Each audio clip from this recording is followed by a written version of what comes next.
show. We are coming to you from the Aquarius Home Services Studios. We are presented to you by Giggly THC Beverages.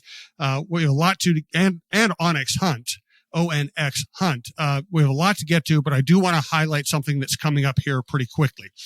Sponsored by Giggly THC Beverages and Parlay Kitchen and Bar, we're going to run the first Talk North Sports Report, 7 p.m. Wednesday, March 26th, at the Parlay Kitchen and Bar in downtown Minneapolis. That's right under, it's basically, they've renovated the space beneath the Union rooftop. It's really cool sports bar with great food and drink in a great location, and we're going to help kick them get things rolling here with the Talk North Sports Report.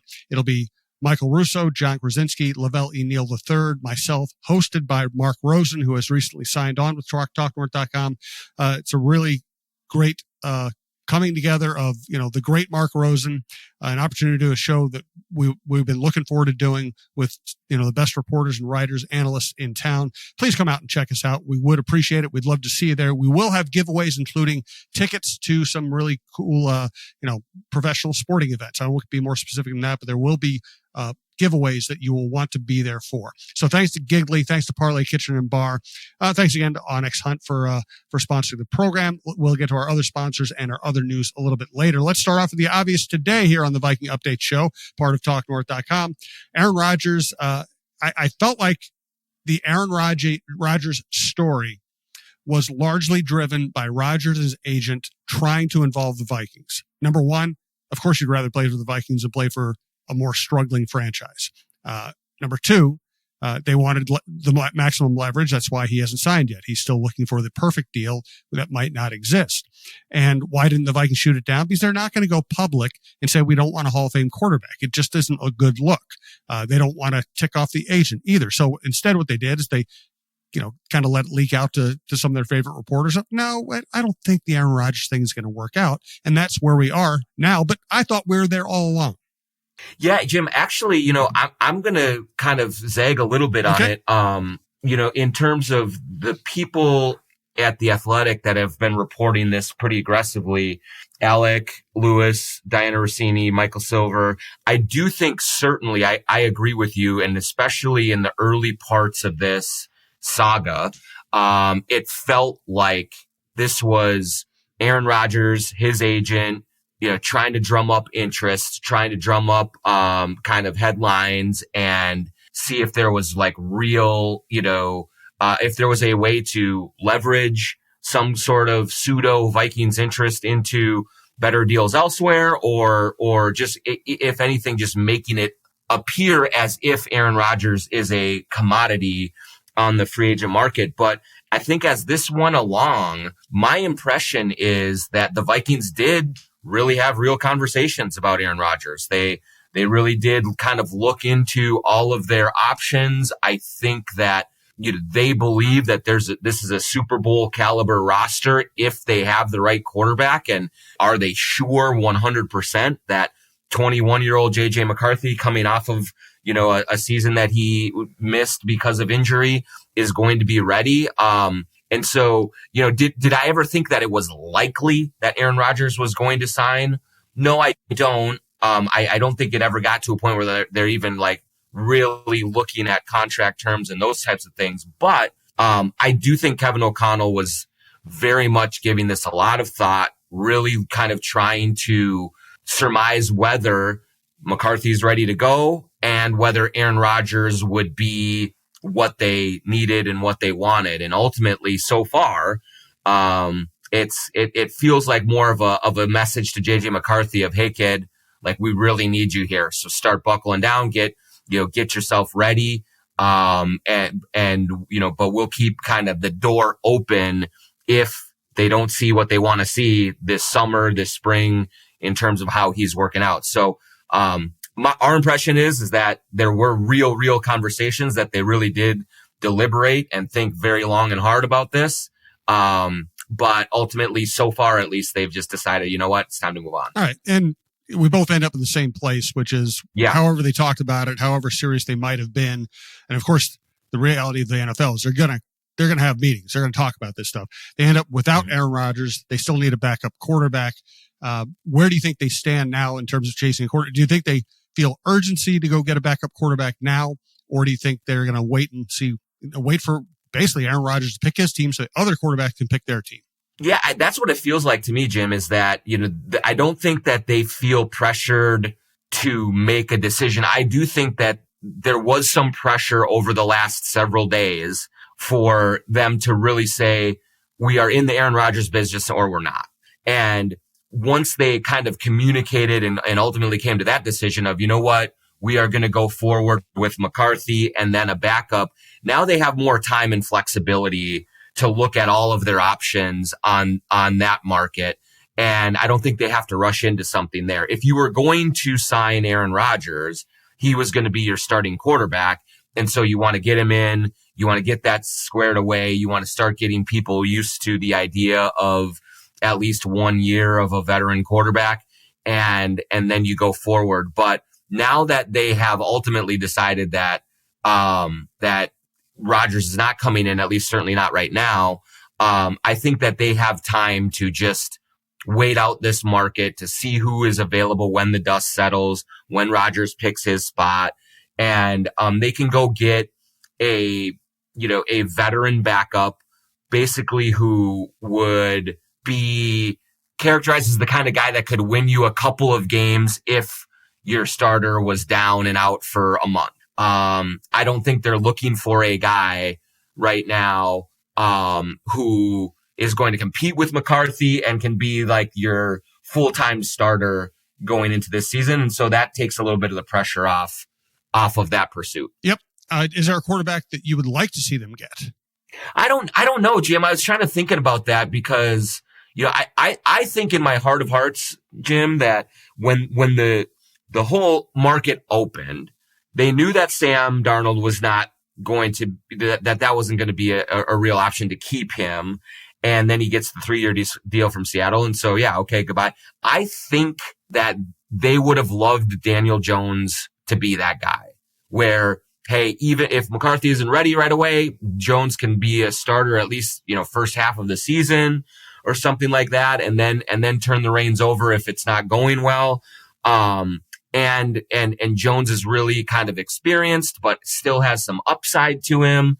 And you could explore that. And then when he went to the Colts, I think that kind of threw everything up into the air in terms of how they looked at what their options were. And so, yeah, you had Rodgers, the one. And so if you're not considering him, I'm not enamored with a lot of the other guys out there, the Russell Wilsons of the world and Jameis Winstons and those guys. So I don't know who I would want, I guess is my answer. Do you have anyone out there that you like? Or I guess my standards are relatively low. And because my standards are relatively low and I don't want to see them spending a lot of money on a backup quarterback unless there was the perfect fit. And I don't know if there's a perfect fit. To me, it's more about, so like, would I like Russell Wilson? I'd love Russell Wilson if he came in understanding that, hey, you're the backup and, we want you to help McCarthy. And yes, you might play, but you're not coming here, with the idea that you're going to be a starting quarterback. I do like Russell Wilson in a limited role. I like Flacco for his mentorship. Wouldn't really want to see him play. Jameis Winston is intriguing to me because I wouldn't want to see him start a lot of games. But if McCarthy got hurt in the middle of a game, Winston's the kind of guy who might come in and throw 3 touchdown passes. I know he throws interceptions. I don't want to see him as a starting quarterback. But, again, for a low bar, affordable backup, he's intriguing to me. Yeah, and I do think he is one of those guys who it does seem as his career has gone on and as he's matured and maybe sort of accepted who he is as an NFL quarterback, I think he's a good guy to have in the room. Like, good teammate, good spirit about him, good energy about him, but also not someone who is going to be lobbying behind the scenes to get the job or upset the apple cart that way. So that's kind of what you look at. I worry about Russell Wilson in that sort of a situation. He seems like more of a political operative in the way that he kind of works behind the scenes. And I am sure that Russell Wilson still believes that he's a starter in this league, that that he's trying to reclaim his value and all those things. And I just don't think that's a good scenario to have coming in with a very young quarterback who is trying to make a name and establish himself. But Jameis Winston feels like a guy who would come in and be very supportive, be very helpful, have good energy about him. And then, yes, if you need him, he'll go in there and he'll sling it around. And you're right. It might be 3 touchdowns. It might be 3 interceptions. You don't know, but he has shown that he can go in and win some games for you. And so I'd be on board with something like that for sure. Thanks again to Giggly for being one of the primary sponsors for the Talk North Sports Report, March 26th, 7 p.m. That's next Wednesday at Parlay Kitchen and Bar. But even if you don't go to the show, you should try Giggly, GIGLI.com. Some of my favorite flavors, blueberry lemonade, blood orange margarita, pineapple mojito, raspberry ginger mule. They didn't just do the exact same flavors everybody else has. They have all of the twists. They taste great. My wife likes the tea, the Arnold Palmer, the raspberry tea. We both drink the kind of lower dosage seltzer. It tastes like just a good kind of lime drink. We love it all. There's no aftertaste. This is the best drink, best THC, CBD kind of drink I have had. You don't wake up with a hangover.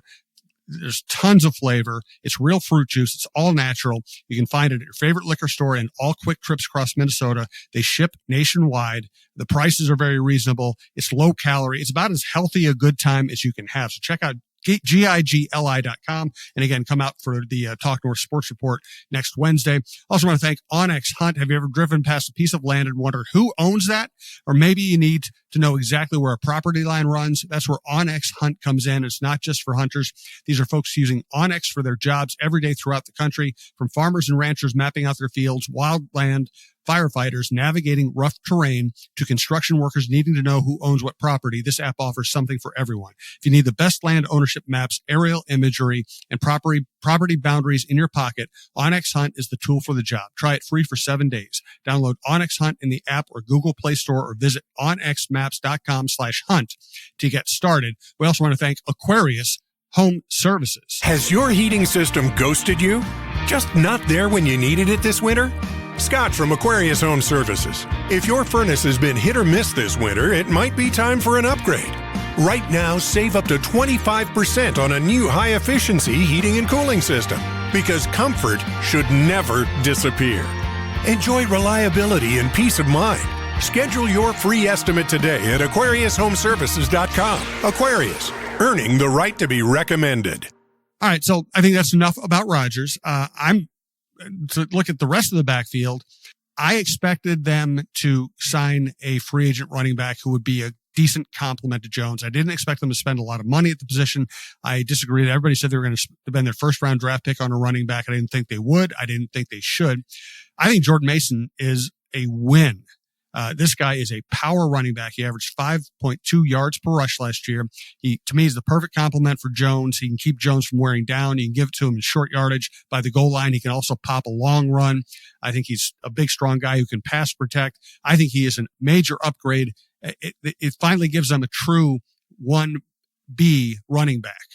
Yeah, it was a great move by Kwesi Adofo-Mensah to pull off this trade.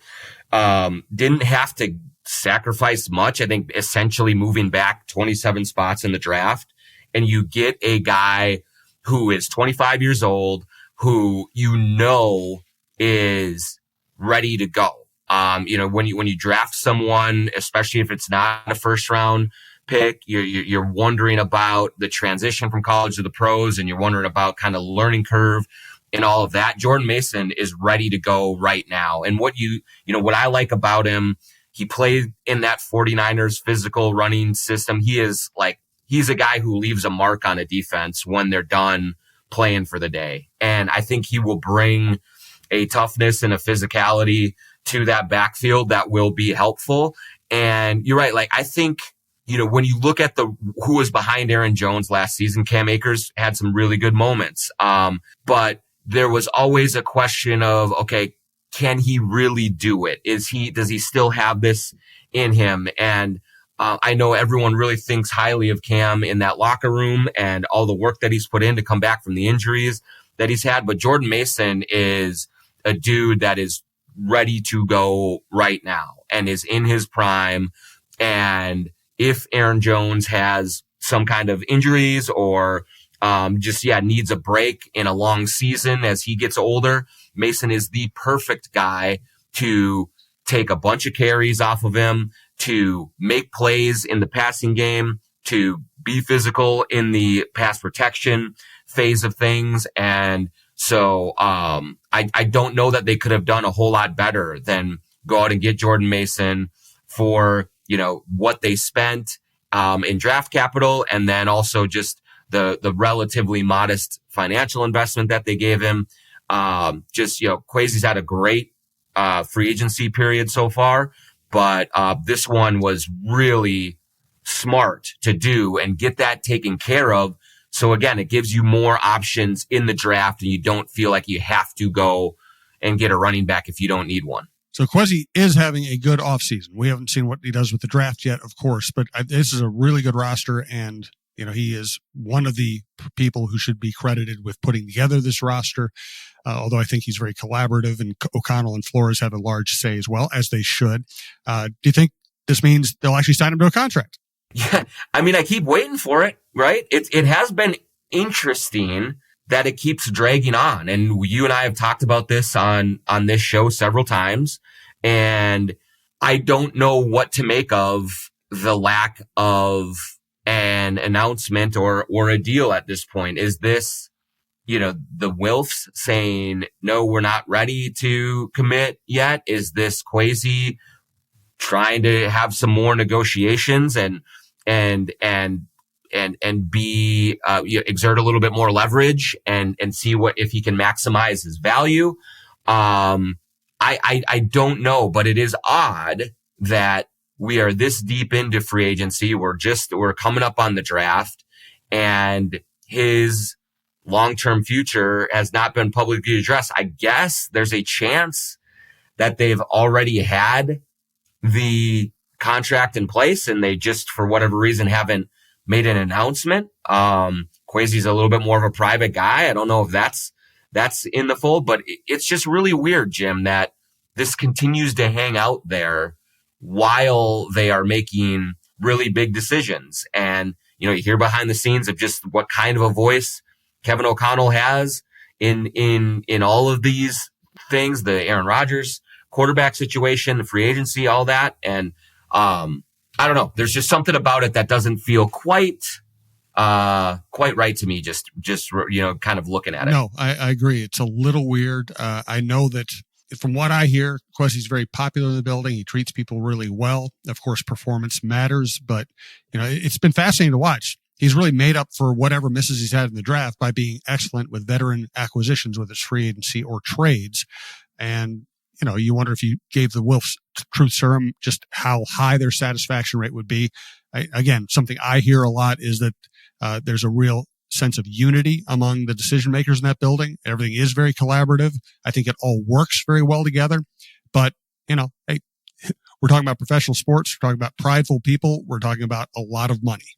Yeah, we are. And I keep going back to it. I know I've said it before, but one of the defining traits for Kwesi Adofo-Mensah with people who know him very well is that he has a very, deep personal pride. And I think like value is something that's really important to him. And so it's possible that he is kind of like trying to, I guess, exert some of that and seeing if he can get more money, more years, things of that nature. That's possible. I don't know. I'm not privy to the talks and how all of that has gone, but, kind of listening to people talk about him, it's like this guy what's really important to him is that he feels valued, but that he understands his own individual value, and how that aligns with how the Vikings see it, or how the Vikings see where he fits in the greater, NFL market for general managers and things like that. I think that's an open question, that eventually I would imagine gets addressed, but, it's just really odd that it's gone this far without without it being addressed, and with Kevin O'Connell getting his deal done. Speaking of deep, talented rosters, we feel like at TalkNorth.com, we have the best roster in town. John Krawczynski on the Timberwolves and the John Krawczynski Show. John here with me on the Viking Update Show. Former Vikings general manager Jeff Diamond, who's great with salary cap stuff and news around the league. John Millay on Preps. Don Mitchell's interview show. Randy Shaver on high school football. Michael Grimm on the Gophers. Michael Russo on hockey, and he's one of about 5 hockey shows we have now. If you're a hockey fan, you're going to love our network. Here is the great Michael Russo for Clamshell Beach Resorts. Hey, have you been dreaming of a lake cabin lifestyle with boating, fishing, and family fun in northern Minnesota? Well, lately I've thought a lot about how cool it would be to have a getaway like so many Minnesotans. And if you're like me, you probably think that owning your own lakeside getaway is beyond your budget. Well, if you think lake cabin real estate prices keep going up, well, think again. This is Russo, and I'm here to tell you there is an affordable way to enjoy a cabin lifestyle and all that goes with it. And yes, I said affordable. I founded a Clamshell Beach Resort, which is located on the Whitefish chain of 14 lakes for you and your family to enjoy. Here's how. Clamshell has lake homes that offer deeded fractional ownership, and the keywords there are deeded and fractional. You own it.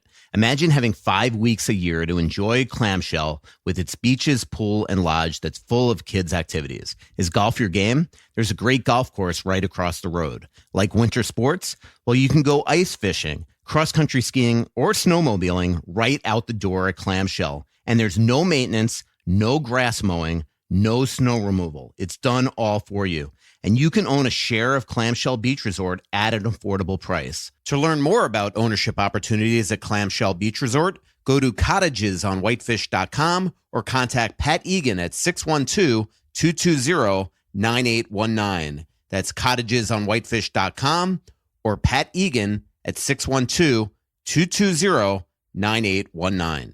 I just took a very brief break, went out and played a little golf with a friend of mine in the Vegas area. And guess what? Everything I wore, I bought at Twill. I spent my own money. I paid full price. I don't look for discounts. I don't ask for free stuff.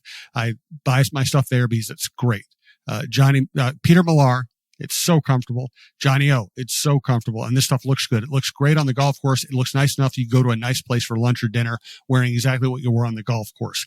It's that stretchy athletic fabric, everything from baseball hats to, at Twill, you can get everything from baseball hats, golf stuff to fine Italian tailored suits. And I own something from every tier that you can spend out there. I highly recommend going to Twill in the Edina Galleria. Tell Scott Dayton that we sent you. He'll love to talk sports with you. He's a great guy. His staff has been there forever because, they treat people right. It's a professional men's clothing store that is very low key and has great expertise. Check out twillmn.com or go out to the Edina Galleria. Great place to shop anyway. A quick note here. I mentioned this with Jeff Diamond. I can't remember if you and I have talked about it before, but I just don't want to miss it. Dennis Ryan, 47 years, equipment manager for the Minnesota Vikings. First person I met when I started covering the Vikings in 1990. Always a friendly face, wonderful person, incredibly hard worker. And he was the kind of guy who everybody from, your lowly beat reporter to the president of the team and the owners not only liked, but trusted implicitly. Players loved him. He took care of everybody. He is going to he's going to be honored in the Vikings Hall of Fame, and he absolutely deserves it. Every organization needs this type of a person behind the scenes as the egoless, just worker. And what Dennis Ryan meant for this organization forever and ever was a decency, a nobility, and just an overall backbone for the organization in good times and bad, with the best of humans in that locker room and some of the most, I guess, nefarious of people in there too. When you're always looking for some sort of ballast, some sort of balance, Dennis Ryan was that guy, and worked his butt off from sunrise to sunset, just toiled endlessly, and just the nicest, quietest, most unassuming, but, salt of the earth dude that you could ever come across. And, so many people, so many faces, changed over the years in that organization. And he was one of the few constants, and just what an unbelievable constant to have. Like an absolute rock. And, he had an unbelievable career, but like he's the last person that would want us talking about him on a podcast. Like he just wanted to do his job, be good to people, help out where he could, and then go home. And, in such an industry where so many people are grabbing for headlines, are looking for attention, are in it for personal advancement, like Dennis was just the most selfless guy. And, just a part of the fabric of this team. And so I'm so glad that he is being recognized. And I can tell you that one of the most uncomfortable people during the ceremony and all of these things is going to be Dennis Ryan. Exactly right. Congratulations, Dennis. You earned all of this. We went into the offseason saying, okay, Vikings obviously need to fix their offensive line, and they are going to have some changes in the secondary. We don't know how it's all going to work out. How do you feel like they've done, and how much work do you think they have left in those two areas? Yeah, I think they've done really, really well in terms of just adding pieces that are very established, that have a history of success at positions of need. I think Ryan Kelly is an upgrade at center. I think Will Freeze is an upgrade at guard. I think that,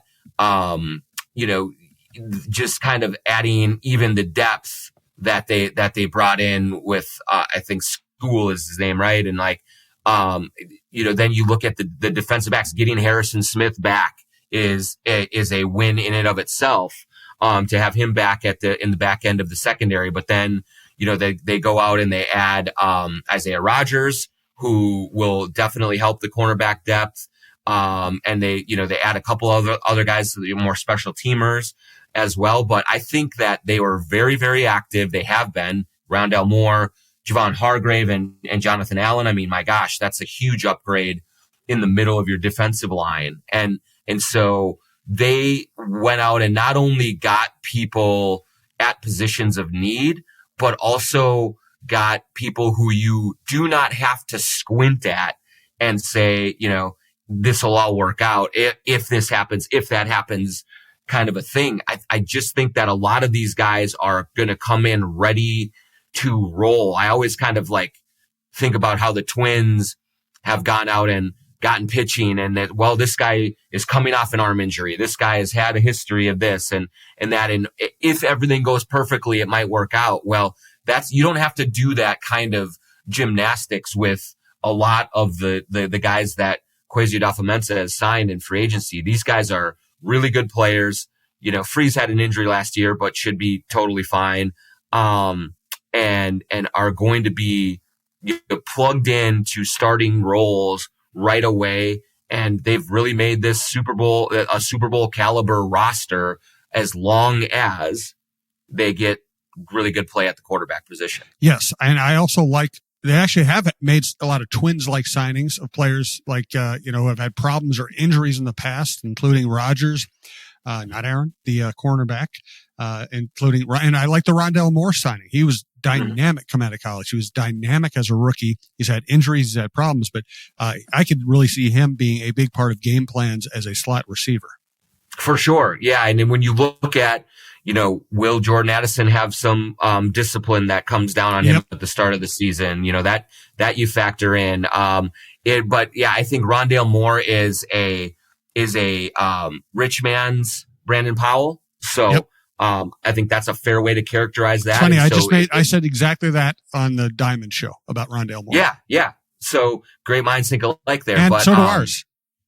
Yes, that's right. Very good. So I really do. I like some of their value signings. You're right. And some of them were, either had absences or injuries, but those are kind of the value signings that I think can really pay off and bolster, because I'm really excited about Hargrave and Allen in the middle. I think that those two guys sitting in it, it will just give so much more power and strength to that defensive line and really complement Harrison Phillips and the other pieces that they have there. I still want to see though, Jim, I would like to see even more cornerback depth. They signed Jeff Okudah. Maybe that will work out, but that's one of those more of like a kind of take a flyer on type of a guys as a former high draft pick, but has not really been able to establish himself in the league. But whether it's, in the draft or through other means, I don't think they can have enough defensive backs right now. So if they can continue to address that, I think that would be a good way to kind of focus a lot of their energy going forward here. And I wonder if there's any chance of getting Stephon Gilmore in much the same way they got him last year, where the market wasn't where he wanted it to be, and he ended up just signing for, a relatively low 1-year contract. Yeah, it'll be interesting because, Gilmore is a guy who I think really liked playing in Brian Flores' system. I think it was a great fit here. But also when you look at just his history over the last 5 or 6 years, he moves from team to team. Yep. And he goes where the money is, and good for him. Like, he's maximizing his value. He's doing what he should be doing. But I do wonder what the market is for him right now and what he kind of is looking for in terms of another deal. And it does feel like right now that this could be another drawn out process of, him waiting out the market and maybe skipping some training camp along the way and then finally signing later in camp, whether it's here or elsewhere to go somewhere. But I have not closed the door on Stephon Gilmore because of the way that he does his own business. But I think the Vikings would also be wise to look at some younger options as well. Agreed. All right. Last question for today. Once again, thanks to all of our sponsors. We'll see you 7 p.m. March 26th, Wednesday night at Parlay Kitchen and Bar with John Russo, Lavelle, Mark Rosen, and myself. We will give away some really cool tickets. We'll have other giveaways, and it's a great place to hang out. We expect a good crowd. Come out and join us.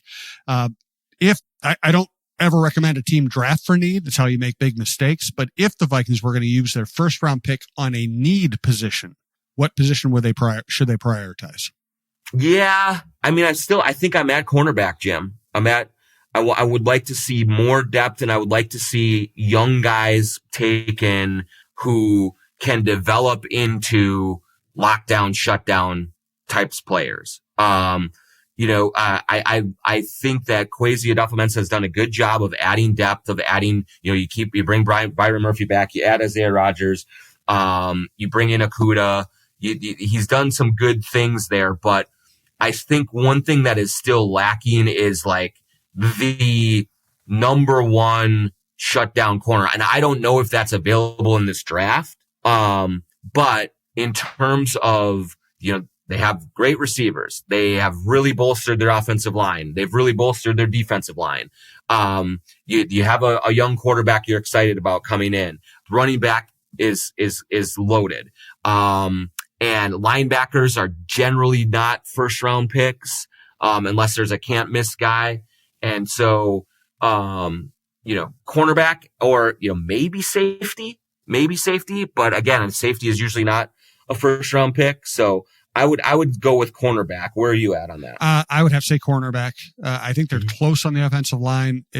Listen, a good offensive line doesn't have to have 5 superstars. You need the tackles to be able to protect the edges, and then you need the middle 3 to work well together. And the more mobile size you have in the middle, of course, the better.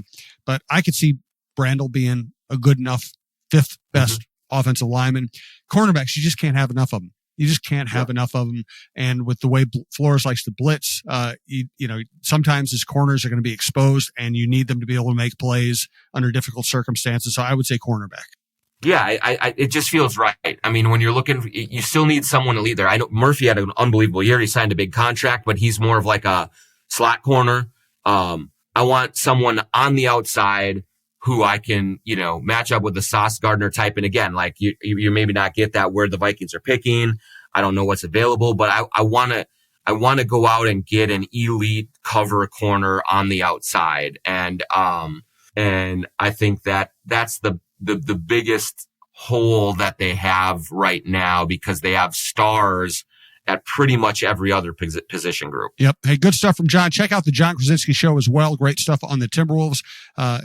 Check out all of our shows. I didn't mention our baseball show, Lavelle E. Neal, Roy Smalley, and myself on Chin Music. That is a baseball show on the network. We have Bar Down Beauties. We've added a college hockey show. We have Kevin Gorg's show. Check it all out. When you find a show you like, please subscribe to your favorite podcast app. We will see you Wednesday, March 26th, 7 p.m. at Parlay Kitchen and Bar, downtown Minneapolis.